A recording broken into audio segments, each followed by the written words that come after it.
Hello बच्चों, तो मैं आपका बड़ा भाई हिमांशु तिवारी। तो इस लेक्चर के अंतर्गत हम बात करेंगे मोल फ्रैक्शन, पार्ट्स पर मिलियन, पार्ट्स पर बिलियन। तो मोल फ्रैक्शन स्टार्ट करने से पहले यहाँ पे आपको दिया है मोल। तो पहला शब्द है मोल, तो पहले मोल को जान लेते हैं। मोल क्या होता है? तो मोल को किससे दर्शाते हैं? एन से दर्शाते हैं। किससे दर्शाते हैं? एन से। तो मोल कैसे निकालते हैं पहले ये जान लेते हैं, फिर बाद मोल के बारे में भी जानेंगे। तो मोल निकालते हैं अगर जो भी कंपाउंड है उसके वेट जो गिवन है बटा मोलर मास, वेट बटा मोलर मास। ठीक है, इससे मोल निकाला जाता है। दूसरा निकाला जाता है अगर मान लो एटम दिया गया हो, 10 एटम में कितना मोल, तो उस कंडीशन क्या होता है? नंबर ऑफ एटम जो गिवन है बटा अवागाड्रो नंबर 6.022 इंटू 10⁻23 एटम होता है। तो Na बराबर क्या होता है? 6.022 इंटू 10⁻23 एटम होता है। ठीक है, ये अवागाड्रो नंबर है। ठीक है, नंबर है। ठीक है, अगर मान लो कोई सबस्टेंस वॉल्यूम में दिया हो तो उसका मोल निकालना हो, तो वॉल्यूम में दिया हो तो उसका मोल निकालना हो, तो वॉल्यूम ऑफ सबस्टेंस, जो भी आप सबस्टेंस यूज करो उसका वॉल्यूम बटा 22.4 लीटर। ठीक है, ये भी सबस्टेंस आप किस में लोगे? लीटर में लोगे। तो मोल निकालने का क्या क्या तरीका है? पहला तो वेट अपान मोलर मास। दूसरा, अगर मान लो अगर एटम दिया गया हो तो उसको मोल में निकालना हो, तो जितना एटम है 6.022 इंटू 10⁻23 से क्या कर दोगे? डिवाइड कर दोगे, तो हाँ मोल आ जाएगा। तीसरा कंडीशन है अगर सबस्टेंस जो दिया है वॉल्यूम में दिया है तो 22.4 से क्या कर दोगे? डिवाइड कर दोगे, तो आपका वो कहाँ निकल जाएगा? मोल निकल जाएगा। ठीक है, तो मोल क्या होता है? मोल एक यूनिट है जो एटम्स, मॉलिक्यूल्स, कंपाउंड को रिप्रेजेंट करता है या मेजर करता है। ठीक है, एक यूनिट्स है जो एटम, मॉलिक्यूल्स और कंपाउंड के मेजर कराता है। ठीक है, ये क्या कहलाता है? मोल। ठीक है, तो हमारा टॉपिक क्या है? Mole fraction. क्या है? Mole fraction. अब ध्यान समझना, जैसे मान लो मैंने एक कंटेनर ले लिया। ठीक है, कंटेनर ले लिया, मैंने सबस्टेंस ए मिलाया, दूसरा हमने सबस्टेंस बी मिला दिया। पहला सबस्टेंस ए मिला दिया, दूसरा सबस्टेंस क्या मिला दिया? बी। ए को मैं मान लेता हूँ ये क्या है? सॉल्यूट है। बी को मैं मान लेता हूँ ये क्या है? सॉल्वेंट है। क्या है? सॉल्वेंट। तो इससे मिलकर क्या आएगा? सॉल्यूशन आएगा, ए और बी। ए प्लस बी क्या होगा? सॉल्यूशन बन जाएगा। ठीक है, अब मैं मान लेता हूँ जो सॉल्यूट है, तो सॉल्यूट के कुछ मोल प्रेजेंट होंगे आपके इस कंटेनर के अंदर। ठीक है, तो उसको मैं क्या किससे दर्शा रहा हूँ? Na से। किससे दर्शा रहा हूँ? Na से। Na जो सॉल्यूट के पार्ट मोल्स हैं वो इसमें है। वैसे सेम कंडीशन होगा, Nb होगा, जो सॉल्वेंट के मोल होंगे इसमें होंगे। तो जो मोल ऑफ सॉल्यूशन होगा वो क्या होगा? अगर हम देखें mole of solution Na plus Nb। ठीक है, तो सॉल्यूट के मोल्स कैसे आप निकाल दोगे यहाँ पे? तो जो सॉल्यूट का वेट होगा बटा सॉल्यूट का मोलर मास कर दोगे, सॉल्यूट का मोल आ जाएगा। सॉल्वेंट का मोल निकालना हो तो सॉल्वेंट का वेट बटा सॉल्वेंट का मोलर मास कर दो, आपका क्या आ जाएगा? सॉल्वेंट का मोल आ जाएगा। ठीक है, तो अब देखो मोल फ्रैक्शन क्या होता है। मोल फ्रैक्शन जिसे मोल अंश, मोल प्रभाज या मोल भिन्न भी कहते हैं। ठीक है, ये सब कहते हैं। तो अब ये मोल फ्रैक्शन होता क्या है अब समझो। एक मोल सॉल्यूशन उपस्थित सॉल्यूट और सॉल्वेंट के मोल को निकालना। एक मोल सॉल्यूशन उपस्थित सॉल्यूट और सॉल्वेंट के मोल को ही निकालना क्या कहलाता है? Mole fraction. तो ऐसे बोल सकते हो, the number of moles of component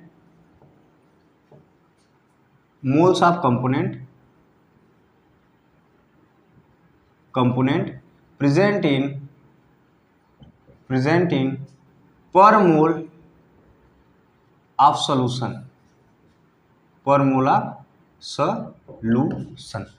ठीक है, या इसको R करके एक डिफाइन ऐसे भी लिख सकते हो, it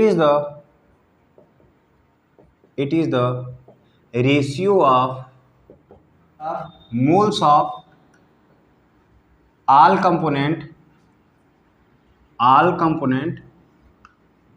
present in solution is called mole fraction. उसे क्या बोलोगे? Mole fraction. तो मोल फ्रैक्शन क्या होता है? एक मोल सॉल्यूशन उपस्थित सॉल्यूट या सॉल्वेंट के मोल को निकालना है, क्या कहलाएगा आपका मोल फ्रैक्शन। ठीक है, तो चलिए सॉल्यूट के जो मोल होंगे उसको मैं दर्शा देता हूं Na से। ठीक, किससे? Na से। तो ये किसके बराबर होगा? Weight of solute, weight of solute upon molar mass of solute, molar mass of solute. ठीक है, वेट ऑफ सॉल्यूट को मैं किससे दर्शा दे रहा हूं? WB से, अपॉन क्या होगा? MB हो जाएगा। ठीक है, मोलर मास को किससे दर्शा दिया? MB से। वैसे ही सॉल्वेंट के जो मोल निकालोगे वो किससे दर्शाओगे? NB से। सेम कंडीशन होगा, तो weight of solvent, weight of solvent upon molar mass of solvent, molar mass of solvent. ठीक है, इसको दर्शा देता हूं WA अपॉन M में। ठीक है, ये किसका निकाल दिया? सॉल्वेंट का मोल। तो मोल फ्रैक्शन क्या होता है? मोल फ्रैक्शन अगर निकालना हो, मोल फ्रैक्शन निकालना हो तो मोल फ्रैक्शन को जाई से रिप्रेजेंट करते हैं, जाई बोल सकते हो या एक्स बोल सकते हो। तो इसे मोल फ्रैक्शन से इससे रिप्रेजेंट करते हैं। ठीक है, तो मोल फ्रैक्शन में मान लो सॉल्यूट के लिए निकालना हो, किसके लिए? सॉल्यूट के लिए। तो आपको होगा क्या? Moles of solute, moles of solute upon moles of solution, moles of solute upon moles of solution. ठीक है, तो सॉल्यूट का मोल्स क्या है? Na अपॉन सॉल्यूशन का मोल क्या होगा? Na plus NB। ठीक है, ये किसका मोल्स होगा? सॉल्यूशन का। यदि वही मैं मोल फ्रैक्शन निकालूं सॉल्वेंट के लिए, किसके लिए? सॉल्वेंट के लिए, तो उस कंडीशन में क्या होगा? Moles of solvent, moles of solvent upon moles of solution, upon moles of solution, यानी NB upon Na plus NB। ठीक है, ये आपका क्या हो जाएगा? Mole fraction of solvent. तो आपको पता है सॉल्यूशन का मोल फ्रैक्शन कितना होता है? 1 होता है। तो यानी देख लेते हैं XA प्लस XB या JA प्लस JB बराबर क्या होगा? 1 होगा। अब इसको चेक कर लेते हैं क्या ये सही है कि नहीं। तो जो है आपका मोल फ्रैक्शन सॉल्यूट के लिए क्या निकाले थे आप? Na upon Na plus NB। ठीक है, प्लस मोल फ्रैक्शन सॉल्वेंट के लिए आपने क्या निकाला था? NB upon Na plus NB। तो डिनोमिनेटर सेम है तो एलसीएम सेम हो जाएगा।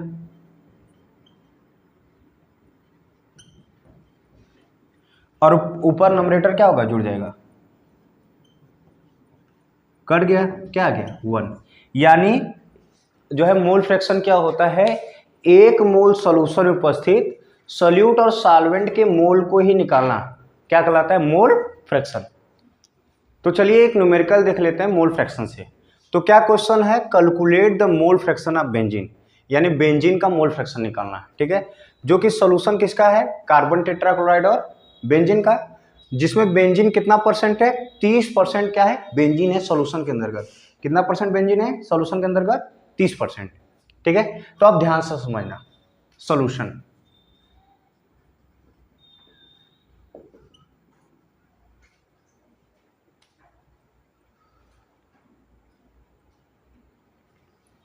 चलिए सॉल्यूशन देखते हैं। यदि मैं मान लूं 100 ग्राम कोई सॉल्यूशन है,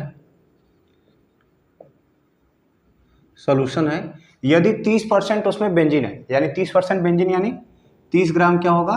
बेंजीन होगा। ठीक है, यदि 30 ग्राम बेंजीन होगा तो बचा जितना वो क्या कहलाएगा? Carbon tetrachloride. तो कितना बचेगा? 70 ग्राम। तो 70 ग्राम क्या होगा? Carbon tetrachloride. 70 ग्राम क्या होगा? Carbon tetrachloride. ठीक है, अब जैसे मान लो 30% आपका बेंजीन है सॉल्यूशन के अंतर्गत। 30% मतलब यदि मान लो कोई 100 ग्राम सॉल्यूशन है तो उसमें 30 ग्राम क्या होगा? बेंजीन होगा, और 70 ग्राम क्या होगा? Carbon tetrachloride. तो आपको पता है जो कम अमाउंट में होता है वो सॉल्यूट होता है, और जो ज़्यादा अमाउंट में होता है वो क्या होता है? सॉल्वेंट। तो यानी बेंजीन क्या होगा? सॉल्यूट होगा, और कार्बन टेट्राक्लोराइड क्या होगा? सॉल्वेंट होगा। तो पहले हम क्या करेंगे, मोल फ्रैक्शन निकालने से पहले हम उसका मोल्स निकालेंगे। ठीक है, तो मैं मान लेता हूँ पहले निकालूंगा मोल ऑफ बेंजीन। तो बेंजीन का मोल निकालने से पहले हमको क्या क्या चाहिए, तो बेंजीन का weight of benzene upon molar mass of benzene. ठीक है,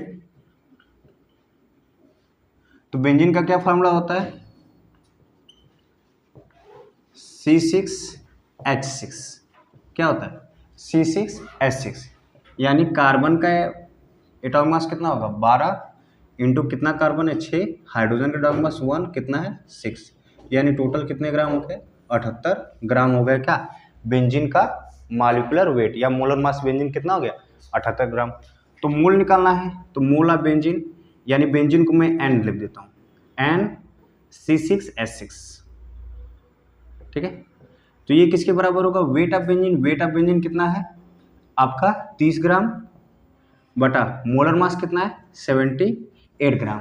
ठीक है, तो इसको काटते हैं, तो पहले 2 से काट देते हैं, कितना होगा, पहले 2 से काट दो 15/39, तो इसको सॉल्व करोगे आता है 0.385 आपका क्या आ जाएगा, मोल आ जाएगा। ठीक है, वैसे ही सेम कंडीशन हम करेंगे किसके लिए, मोल निकालने के लिए हम बात करेंगे मोल ऑफ कार्बन टेट्राक्लोराइड, जो कि फार्मूला क्या होता है कार्बन टेट्राक्लोराइड का CCl4। तो यानी इसका फार्मूला होगा वेट ऑफ, अगर मोल निकालना हो तो weight of CCl4 upon molar mass of CCl4 upon molar mass of CCl4। तो पहले CCl4 का मोलर मास निकाल लेते हैं। ठीक है, तो मोलर मास निकालोगे तो CCl4 की अगर मैं बात करूं तो कार्बन का कितना होता है 12 और आपका क्लोरीन कितना होता है 35.5 और कितना क्लोरीन है 4 है। ठीक है, तब इसका करोगे तो 12 प्लस इसका करोगे तो 22 कैरी क्या जाएगा 142, अब इसको करोगे तो आएगा 154। ठीक है, तो मोलर मास कितना आ गया जो है कार्बन टेट्राक्लोराइड का 154 ग्राम, कितना आ गया 154 ग्राम किसका आ गया मोलर मास जो है कार्बन टेट्राक्लोराइड का। तो इसका जो मोल कितना आएगा NCCl4 कितना आएगा, NCCl4 कितना होगा आपका वेट कितना है आपका 70 ग्राम वेट है अपान जो मोलर मास कितना है 154, इसको काटो 2 से काट दो 0.455 मोल आएगा, 0.455 मोल आ गया। ठीक है, किसका आएगा CCl4 का 0.455 मोल आ गया। ठीक है, तो हमको मोल फ्रैक्शन किसके लिए निकालना है बेंजीन के लिए, तो मोल फ्रैक्शन अगर मुझे बेंजीन के लिए निकालना है तो मैं एक्स बेंजीन ले लेता हूँ। ठीक है, या जाई बेंजीन, तो होगा क्या moles of benzene upon moles of benzene plus moles of carbon tetrachloride. तो बेंजीन का मोल कितना है, बेंजीन का हमने मोल निकाला था कितना 0.385 अपान हो जाएगा 0.385 प्लस 0.455। ठीक है, तो अब होगा क्या 0.385 अपान, अब जोड़ो उसको तो 5501 कैरी 5 8 13 1 14 1 कैरी 3 4 7 8 8। ठीक है, 0.840। अब इसको मैं क्या कर लेता हूँ 1000 से मल्टीप्लाई कर देता हूँ, तो होगा क्या 385 अपान 840, इसको डिवाइड कर देते हैं 458। यानी अगर देखा जाए तो बेंजीन का जो मोल फ्रैक्शन होगा, बेंजीन का जो मोल फ्रैक्शन होगा वो कितना होगा 0.458, ये बेंजीन का क्या होगा मोल फ्रैक्शन होगा। ठीक है, तो इसको नोट डाउन कर लीजिए। कंसंट्रेशन टर्म की ओर चलते हैं जो कि क्या है ppm यानी पार्ट्स पर मिलियन। देखिए नाम में ही लग रहा है पार्ट्स पर मिलियन यानी पार्ट्स प्रति मिलियन। ठीक है, तो चलिए इसको समझते हैं। जैसे मान लीजिए मैंने एक कंटेनर ले लिया, ठीक है,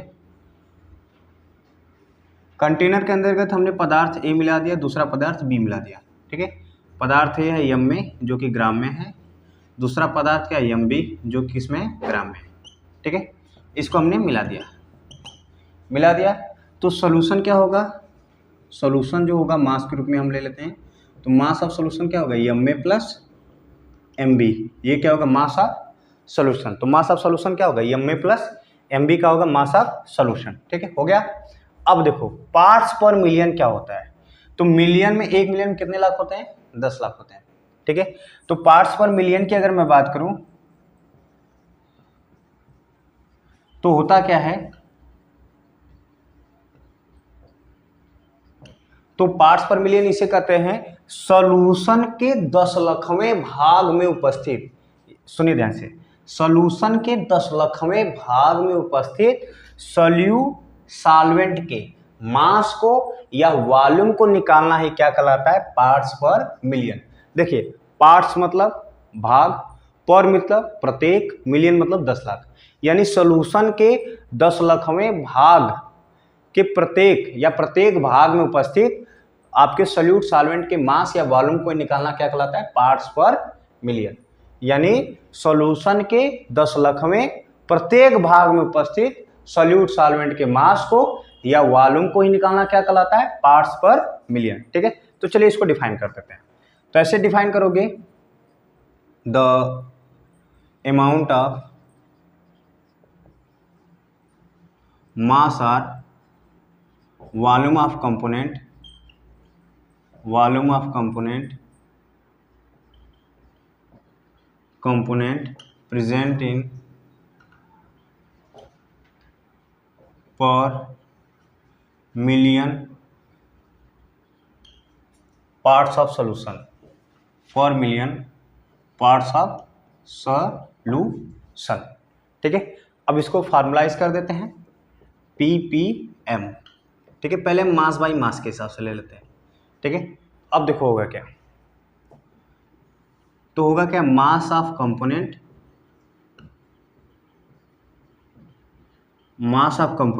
upon mass of solution,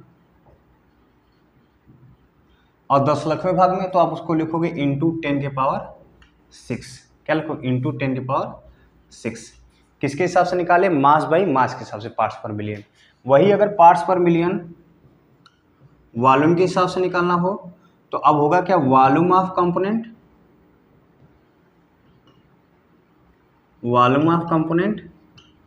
upon volume of solution into 10⁶।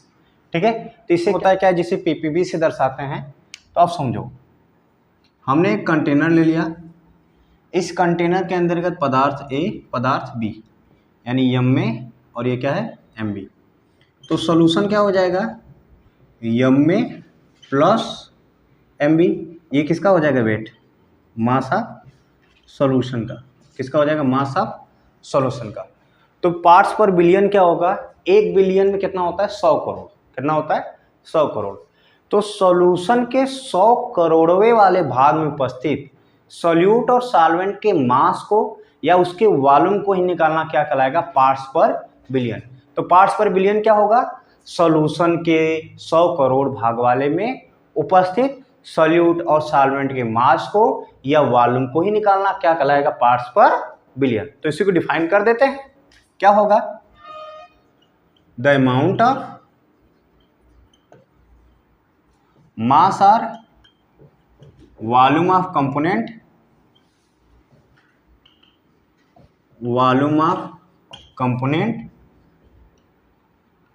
Present in per billion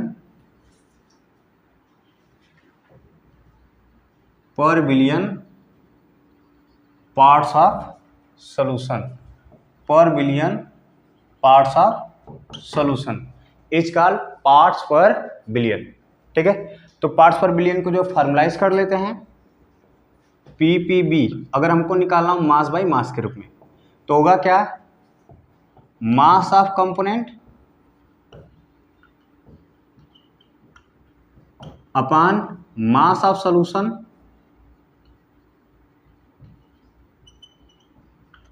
into 10⁹। ठीक है, अगर इसको वॉल्यूम में निकालना हो तो PPB V/V बराबर होगा क्या, वॉल्यूम ऑफ कंपोनेंट